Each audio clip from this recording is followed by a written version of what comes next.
ಇನ್ನು ಮೊನ್ನೆ ವಿದ್ಯಾರ್ಥಿಗಳ ಜೊತೆಗಿನ ಸಂವಾದದಲ್ಲಿ ಯಾರೋ ಒಬ್ಬರು ಶಿಕ್ಷಣ ಸಚಿವ ಮಧು ಬಂಗಾರಪ್ಪ ಕನ್ನಡ ಬರಲ್ಲ ಅಂತ ಅಂದ್ಬಿಟ್ರು. ಆ ವಿಚಾರಕ್ಕೆ ಸಂಬಂಧಪಟ್ಟಂತೆ ಇವತ್ತು ಅವರು ಮತ್ತೆ ಮಾತಾಡಿದ್ದಾರೆ.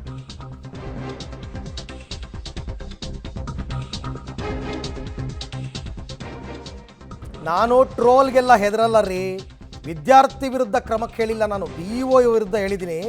ನನ್ನ ರಕ್ತದಲ್ಲೇ ಕನ್ನಡ ಇದೆ, ಟ್ರೋಲ್ಗೆಲ್ಲ ತಲೆ ಕೆಡಿಸ್ಕೊಳ್ಳೋ ಮಧು ಬಂಗಾರಪ್ಪ ಅಲ್ಲ ನಾನು ಅಂತ ಅವ್ರು ಮಾತನಾಡಿದ್ದಾರೆ.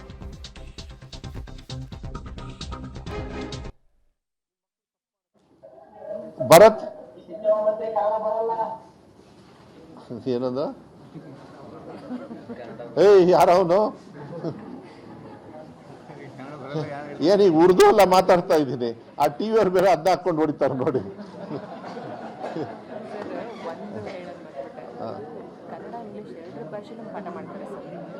ಭರತ್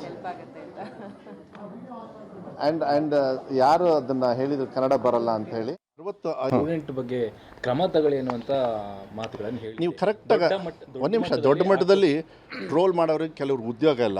ಒಂದು ನಿಮಿಷ ಹೇಳ್ತೀನಿ. ನೀವು ಪ್ರಶ್ನೆ ಕೇಳಿದ್ರಿ, ನನಗೆ ನಿಮ್ಗಿಂತ ಚೆನ್ನಾಗಿ ನನಗೆ ಯಾಕೆ ಗೊತ್ತು? ಒಂದು ನಿಮಿಷ, ನಿಮ್ಮ ಪ್ರಶ್ನೆ ಅಲ್ಲ, ನಾನು ಉತ್ತರ ಕೊಡ್ತೀನಿ ನಿಮ್ಮ ಪ್ರಶ್ನೆ ಯಾಕೆ ಅಂತ ಹೇಳ್ತೀನಿ. ಅವತ್ತು ನಾನೇ ಅದನ್ನು ಹೇಳಿದ್ದು, ನಿಮಗೆ ಯಾರಿಗೂ ಗೊತ್ತಾಗಲಿಲ್ಲ. ನಾನು ಯಾಕೆ ಹೇಳಿದೆ, ಯಾರಿಗೆ ಹೇಳಿದೆ ಅನ್ನೋದನ್ನ ಸ್ವಲ್ಪ ಕರೆಕ್ಟಾಗಿ ಯೋಚನೆ ಮಾಡಿ. ನಾನೊಬ್ಬ ಶಿಕ್ಷಣ ಸಚಿವ ಅಂತ ಹೇಳಿದಾಗ ನಿಮ್ಮ ಮಕ್ಕಳನ್ನ ನೀವು ಶಾಲೆಗೆ ಕಳಿಸ್ತೀರಿ. ನಿಮ್ಮ ಮಕ್ಕಳು ತಪ್ಪು ಮಾಡೋಕ್ಕೆ ನೀವು ಬಿಡ್ತೀರಾ?